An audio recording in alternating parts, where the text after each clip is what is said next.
By sheer coincidence, it's been a full year to the day since we last had an E36 build episode. Given that there are a lot of new subscribers around here, and I'm gonna guess the rest of you have a memory as poor as mine, here's a quick recap on where the project began and where we left off. 2 years ago, we pulled the cover back on my E36 to reveal a project that sits in a sad state.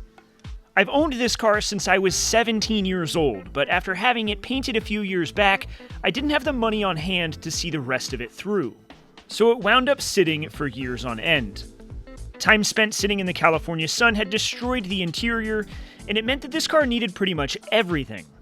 Thankfully, despite the fact that the car was sitting, I was stockpiling parts, and after a few years I had almost everything we needed to put this car back together better than ever before. Now, I'm not one to believe in the concept of forever cars, but if I had one, this would be it. And so through the rebuild, I've wanted to put nothing but the best parts back on the car. So we rebuilt all of the rear suspension and the front suspension. We installed brand new bearings everywhere possible, new control arms, new axles, new H&R coilovers, everything possible was replaced. We upgraded what we could, from the differential to the big brake kit, leaving nothing untouched. And then we carried that mindset to the outside of the car, replacing everything from the lighting to every piece of trim, every piece of rubber, and every gasket, ultimately yielding an E36 that is as close to new as it could possibly be. Well, except for the interior, which, as discussed, is notoriously the worst part of E36s when it comes to quality. They just fall apart, and clearly mine did just that. So I decided to go all in on redoing the interior as well, and I sourced a set of vintage Brid Zeta 2 seats as a centerpiece. These vintage Japanese seats are certainly worse for wear, so they need to take a trip to an upholstery shop. But we'll need the rest of an interior to go with them, so I sourced an incredibly rare 1 of 150 made original E36 325 M-Tech interiors. The M-Rain fabric and Alcantara suede are famous within the BMW world, and I wanted this as the finishing touch for my interior. The only problem is, as you can see, the parts and pieces that I found are just as rough as our seats. It's probably silly to start with original M-Tech parts only to reupholster them, but to me it was important to know it was all original underneath. So I turned to MST Upholstery, who has a lot of experience with E36 interiors. ASC Fabrics provided beautiful reproduction M-Rain cloth, and Alex at MST did the rest. But that was a full year ago, and at this point, really nothing has changed. The E36 has spent most of that time parked because I don't want to drive around in a car with no interior in it. But just one day before our annual E36 meet, and with all of my E36 owning friends in town, my interior finally arrived.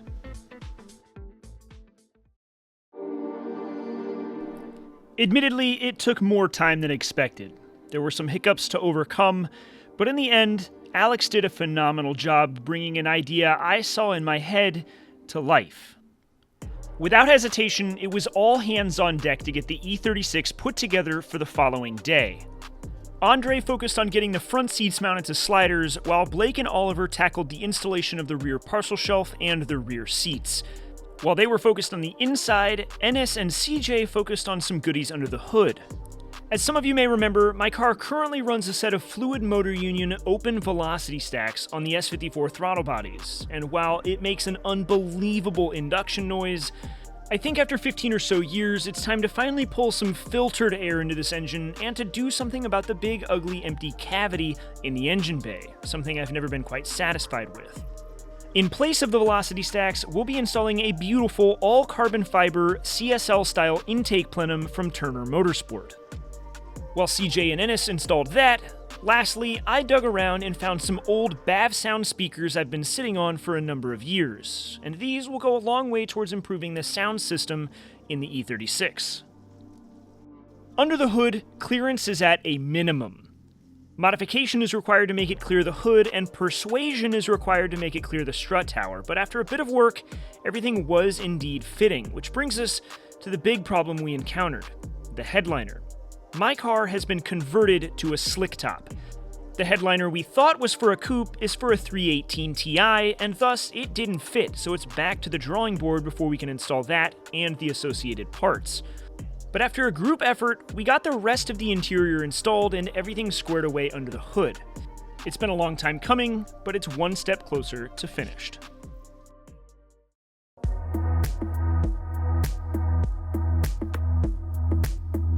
Now, I promised to provide some real shots of how this interior turned out once the opportunity arises, but for now, you'll just have to deal with some shots before the E36 Meet. But needless to say, I'm thrilled with how it turned out.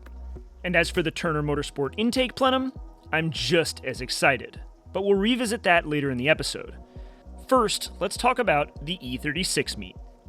The turnout this year was absolutely incredible, with more than 100 E36s in the StanceWorks parking lot. And perhaps more impressive than the number of cars were the number of people. There were several hundred in attendance, and I'm proud to say every single one of them was beyond respectful of both the shop and the cars in attendance, the exact type of StanceWorks family I'm looking for.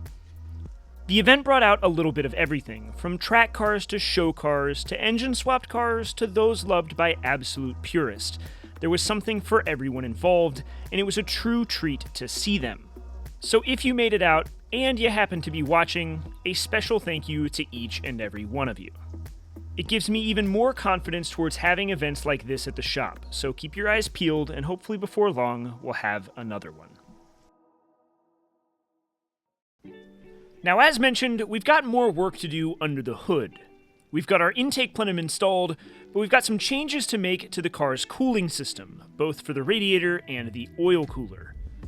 It's important to me that the partnerships I form with the sponsors of this channel represent more than just a payday. In this case, I've been working with CSF behind the scenes to develop a new cooling package specifically for S54-Swapped E36s. Of course, it's an all-aluminum larger upgrade, but this time around it's been fitted with provisions for electric fans, the ports have been adjusted to make plumbing tidier, and it's got mounts underneath for an included integrated oil cooler. On top of that, the integrated oil cooler comes in two sizes, one for cars with air conditioning and one without.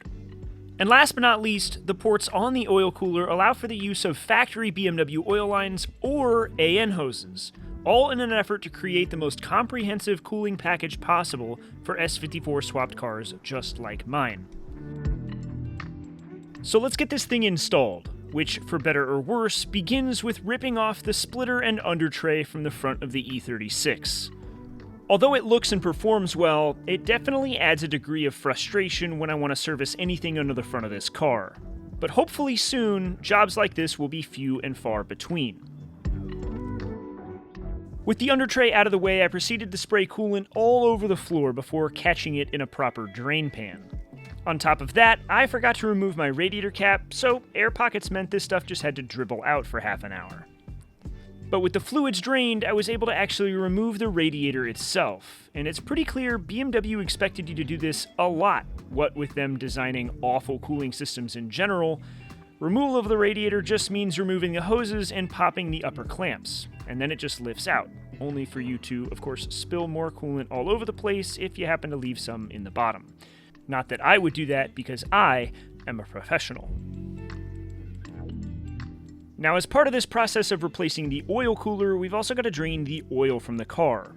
So underneath, I pulled the drain plug, and I'm gonna say I'm pretty proud of the fact I didn't get a single drop on my fingers. Remember, professional. But now we need to remove the oil cooler I installed all those years ago, along with the haggard aluminum brackets that are holding it in place.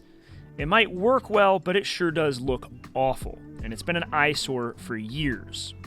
While we're at it, we're going to replace the oil lines. If you want any idea of how long these have been in here, these AN fittings were red and blue when I installed them. Now, as said, our oil cooler replacement can be used with AN lines, but these lines are far too long.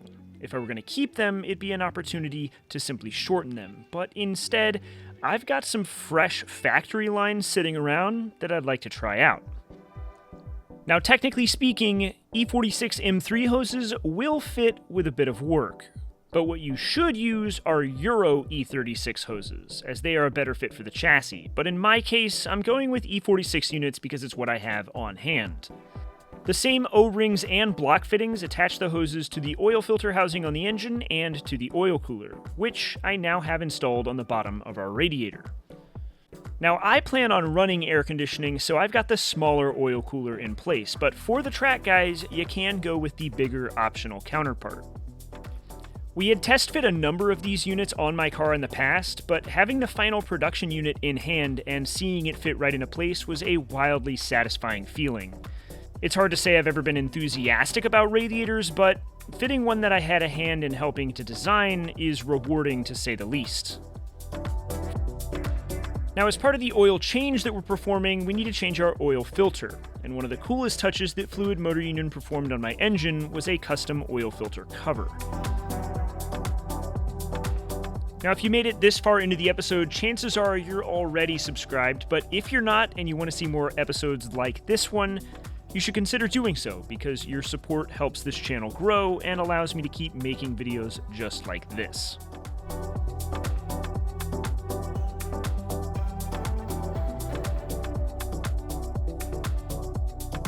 And with the filter installed, I've got a parting tip. If you want to clean up oil residue, skip the degreasers and go straight for glass cleaner, because it will blow you away with how well it works. And finally comes part of the reassembly process, first with the Turner Motorsport carbon intake plenum going back into the car. As said, it's a tight fit in the chassis, but it does indeed fit. And then I move to the oil lines down below, which are also equally tough. Now, on the note of hoses and fitment, I want to have a moment of transparency here because, I don't know, this seems worth sharing. So I put this car together for the first time when I was 17.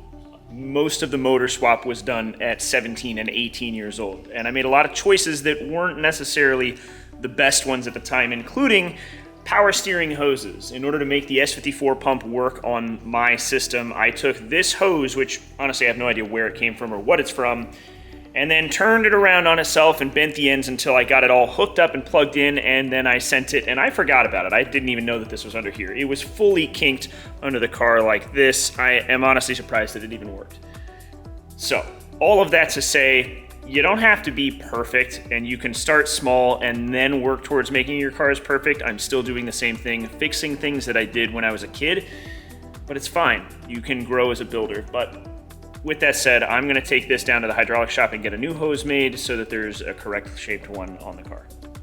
And thankfully, within a few minutes, Brooks at Mesa Hose had a brand new hose built just for me. And as you can see, the new layout is a lot more simple. It's a straight shot from the rack to the pump. I got it fitted and then moved back up top for a finishing touch. The CSF S54 kit comes with a beauty plate for the top of the radiator, in part to cover the coolant line that runs to the expansion tank, but also to make the engine bay look as good as possible. The kit comes with one plate in brushed aluminum and one in satin black. With that, the engine bay is more or less finished for this episode, and now we need to top everything up with our fluids. I got our coolant added, but now it's time for oil. I've still got a lot of Pennzoil's Platinum Full Synthetic Racing 10W60 left over from the Ferrari. And thankfully, this is also the exact same weight that BMW commands for these S54 engines. If you aren't aware, BMWs of this era love to eat rod bearings, so it's critical to put the correct oil in the car. Pennzoil's racing oil might be overkill, but I'm always one that'd rather be safe than sorry. I added 7 quarts to make up for the fact that we drained the cooler, and now we can say this project is pretty much finished. Alright, now I know what everybody wants at this point in the episode is to take this thing for a drive and to hear the carbon airbox scream, and for beauty shots of the interior and all that jazz. And I want that too, but unfortunately there are a few things this car needs before I can go out for a drive. It's not quite there yet. So, the work in this episode is done. The rest of this is going to be chatting about the to-do list that remains, so skip if you want to. But under the hood, we're pretty close to finish. I need the cowling at the back of the engine bay. I wish I had painted this engine bay when I did this swap, but I was a kid, I didn't have the means, and at this point I think it's worth just kind of embracing the imperfections and making it work. I need to find the kind of cowling cover for the front nose panel that covers up that hole where the original oil cooler that I had in here was. That'd make it look a lot better, and I just need to do some cleanup. I want to find a strut bar that clears the intake plenum, but overall, I'm excited. Underneath the car, I want to powder coat the front subframe and put a new steering rack in, but both of those can wait for the time being. And then on the inside of the car, well, as said, we've got to find a new headliner. I sold the 318 Ti headliner. I've got to track down a coupe slick top one. You can still buy them new, but it's like $1,000. And that on top of having to have it recovered just does not seem worth it to me. Not right now. I don't have that kind of money. I have a few interior pieces that still need to go in, like the underdash pieces, some kick paneling, the door sills. I want to figure out what I'm going to do for seat belts. I don't have those yet. I'd love some real red Motorsport belts, but those fetch thousands of bucks at this point, so probably got to cross that off the list. I need to track down my horn button. The wheel that I have in the car right now is the Ferrari wheel out of the car originally, which is kind of silly, but since it's out of my car, I think it's kind of cool. And if I find the horn button somewhere around here, it's yellow and it will match the brakes, which I think is kind of a fun touch. Past that, it's pretty close to complete inside. I got to fix the sagging glove box, a few other small details. And with that, honestly, the car will be more or less finished after 17 years of working on it. I can pretty much cross it off of the list, which I'm excited about. Really, really close to it. It'll be the first project here on the channel that we can say is truly finished for the time being. But with that said, I'm done rambling. That's the end of this episode. I appreciate you guys watching until the end. I appreciate your support.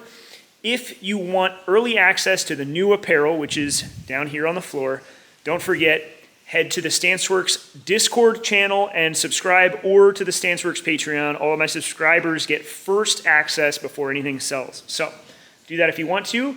I always appreciate the support, and I'll catch you guys next week. See you then.